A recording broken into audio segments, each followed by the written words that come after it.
The first time Kai-Ren heard Lyra sing, he forgot how to breathe. New Kowloon's undercity pulsed with 1,000 competing sounds, the hum of overcrowded maglev trains, the electronic wail of street vendors' hollow projections, the endless chatter of 10 million souls pressed into vertical darkness.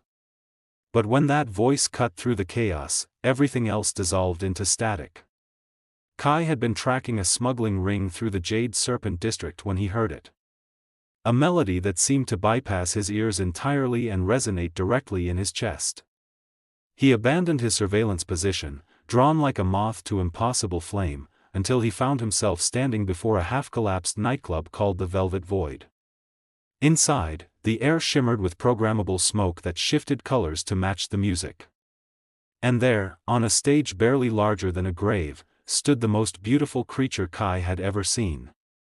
Her skin was the deep navy blue of Earth's oceans at midnight, smooth and flawless, catching the club's neon glow in ways that made her seem lit from within. Blonde hair cascaded past her shoulders in waves that defied gravity, each strand catching light like spun gold against that impossible blue. But it was her eyes that trapped him, violet pools with faint geometric patterns that pulsed like living circuitry, circuits that seemed to read his very soul. She wore a dress that looked like liquid starlight, clinging to curves that were human enough to be familiar, alien enough to make his pulse race with forbidden desire. Subtle bioluminescent veins traced delicate patterns along her neck and bare arms, pulsing gently with each note she sang. The song was in no language Kai recognized, yet he understood every word. It spoke of loneliness that spanned light years, of longing that transcended flesh, of a hunger for connection that made species irrelevant. When her eyes found his across the smoke-filled room, Kai felt something fundamental shift inside him. Her lips curved into a smile that promised both salvation and damnation, and he knew with terrifying certainty that his life had just been divided into two epochs, before Lyra, and everything after. He stayed until the club closed. Stayed as the crowds thinned and the smoke cleared. Stayed until she descended from the stage and walked directly to him, moving with an otherworldly grace that made the dingy club floor seem like a palace. "Detective Ren," she said, her voice like honey and stardust. "I wondered how long it would take you to find me. You know who I am? I know everything about you." Her hand reached up to touch his face, and her skin was warm despite its alien hue, soft despite the faint luminescence that danced beneath. "I've been singing to you for months, calling across the city. I'm so glad you finally heard." Kai should have been frightened. Should have been suspicious. Instead, he leaned into her touch and whispered, "I'm listening now." The precinct captain didn't understand when Kai turned in his badge 3 months later. "You're throwing away 15 years for some alien nightclub singer?" Captain Morrison's face was red with frustration. "Run, she's not even your species." Kai met his former mentor's eyes without flinching.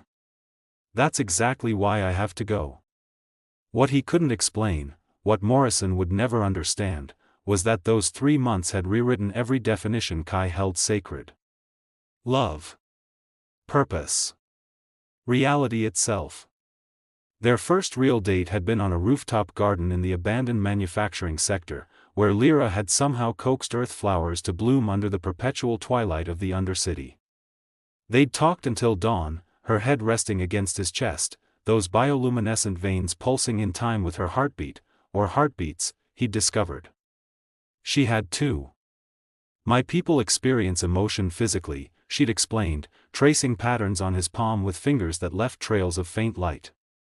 "Every feeling, every connection, writes itself into our biology. When I sing, I'm literally sharing my heart's code."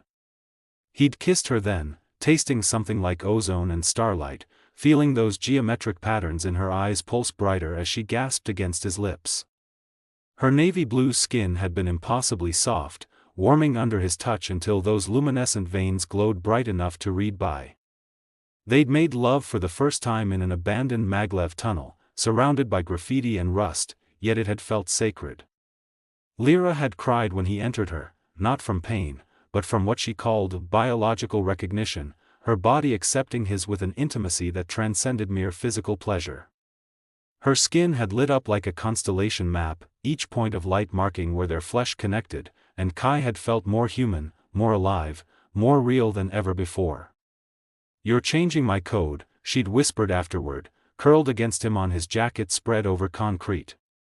"Rewriting my biological signature. Is that okay?" Kai had pulled her closer, breathing in her scent, something like rain and copper and things he had no words for. "Only if I can keep doing it forever."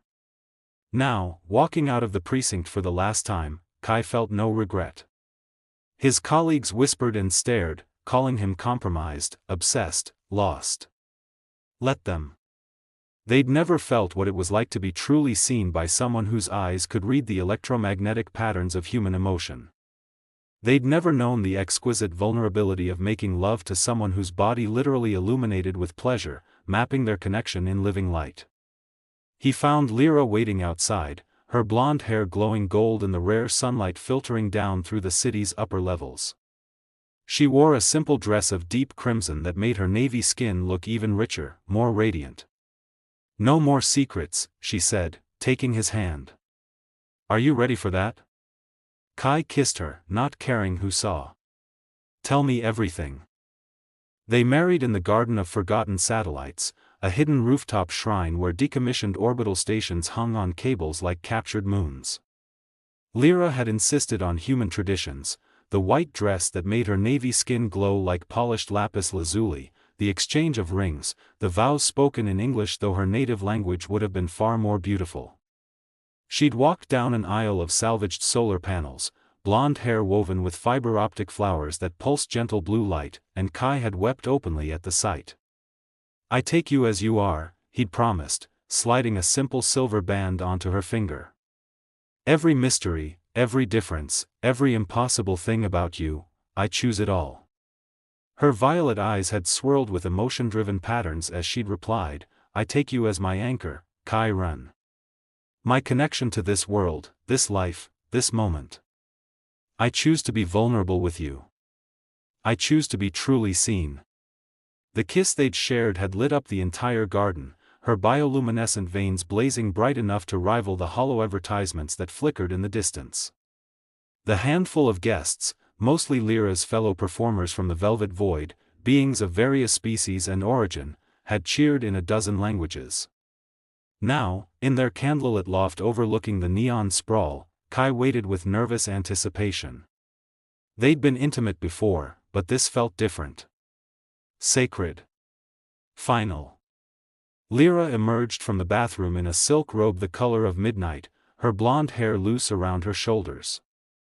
The candlelight caught those luminescent veins, making intricate patterns dance across her navy skin. She was breathtaking, alien and familiar, otherworldly and achingly real. "I love you," Kai breathed as she approached. "God, Lyra, I love you so much it terrifies me." She cupped his face with both hands, those geometric patterns in her eyes pulsing rapidly. "Then you're ready." "Ready for what?" Her smile was tender, apologetic, determined. "To know the truth." She let the robe fall. Her body was a masterwork, curves that made his breath catch, navy skin glowing with internal light, those delicate luminescent veins tracing paths he wanted to follow with his tongue. But before he could pull her close, before he could lose himself in her as he'd done so many times before, the loft's door slid open with a soft hiss. 5 women entered. 5 identical copies of his wife. Each had Lyra's navy blue skin, her golden blonde hair, her violet circuitry eyes. Each wore the same knowing smile, the same luminescent patterns pulsing in perfect synchronization. Each moved with that same otherworldly grace. "Kai," the original Lyra whispered, still holding his face as her copies surrounded the bed. "There's something you need to understand about how my people love." His heart hammered against his ribs. "Lyra, what's happening?" "The truth," she said softly. "All of it." "We are a hive mind," Lyra explained, as her 5 duplicates arranged themselves around the bed in a precise circle. "Not in the way your science fiction imagines, we don't lose individuality. We multiply it." Kai couldn't move, couldn't think. 6 pairs of identical violet eyes fixed on him with expressions of love so intense it felt like drowning. You're telling me you're not one person? I am one consciousness experiencing reality through multiple forms.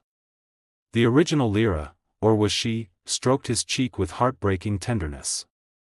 When my people bond with someone, truly bond, we create copies to maximize connection. To love more completely than any single body could manage. One of the duplicates spoke, her voice exactly matching the first. Each form experiences you differently, Kai. Sees different facets of who you are. Another added, together, we can love you more fully than any being in the universe. Kai's mind reeled. Every intimate moment they'd shared, had there been others watching? Learning? Why didn't you tell me? Because you wouldn't have believed me. Lyra's original form climbed onto the bed beside him, her navy skin inches from his. And because I needed you to love me, just me, first. Before showing you what we could become together. This is insane, Kai whispered, but he didn't pull away. Couldn't pull away. Because even now, surrounded by impossibility, every cell in his body still screamed for her. For them. When we join, Lyra continued, her hand sliding down his chest, when all of us love you at once, it will change you. Your neural pathways will adapt to process multiple simultaneous intimacies. Your body will learn to experience pleasure beyond human capacity. Her lips brushed his ear. You'll become something between your species and mine. Still you, but more. Terror and desire warred in Kai's chest. And if I say no? The duplicate behind him, he could feel her breath on his neck, spoke softly. Then I erase these forms, and we continue as before. I'll never duplicate again. But you'll always wonder what you refused. Another duplicate traced patterns on his shoulder. We've been holding back, Kai. Every time we made love, I wanted to show you this. Wanted to surround you with all the love I feel. The original Lyra kissed him then, deep and desperate, and he tasted salt. She was crying. I know it's terrifying, she whispered against his lips. I know it means giving up part of your humanity. But I've given up everything to be with you. My people exiled me for loving across species. This, she gestured to her duplicates, this is forbidden for unmarried bonds. I'm breaking sacred laws to offer you this. Kai looked around at 6 identical faces, 6 bodies glowing with bioluminescent love, 6 versions of the only woman who'd ever truly seen him. If I do this, he said slowly, if I accept, what happens to me? All 6 smiled in perfect unison. You become ours. Completely. Forever. Kai closed his eyes and made his choice. Show me, he whispered. Show me everything. The shift was immediate. All 6 Lyras moved as one, their touches cascading across his body in waves of sensation that no single human mind was meant to process. Lips on his neck, hands in his hair, the press of navy skin against his chest, his back, his thighs, every nerve ending lit up simultaneously. Breathe, the original Lyra instructed, her voice overlapping with her duplicates until it became a chorus. Let yourself expand. They undressed him with synchronized gentleness, 6 pairs of hands creating a symphony of touch. When the first duplicate pressed her body against his, her bioluminescent veins flaring bright, Kai gasped. When the second joined, then the third, mapping his body with glowing patterns of desire, he felt his mind begin to fracture, not breaking, but multiplying, learning to hold multiple experiences at once. That's it, they whispered in harmony. You're adapting. The pleasure was unbearable, transcendent. Each Lyra focused on different aspects of him, one cradling his face with reverent kisses, another exploring the geography of his chest, others attending to regions that made rational thought impossible. Their navy skin created a living tapestry around him, glowing veins interweaving until he couldn't tell where one ended and another began. When they finally joined with him, all 6, in ways that defied human anatomy and possibility. Kai felt his consciousness explode outward. He was simultaneously himself and something vaster, experiencing his own pleasure through 6 sets of senses while somehow maintaining coherence.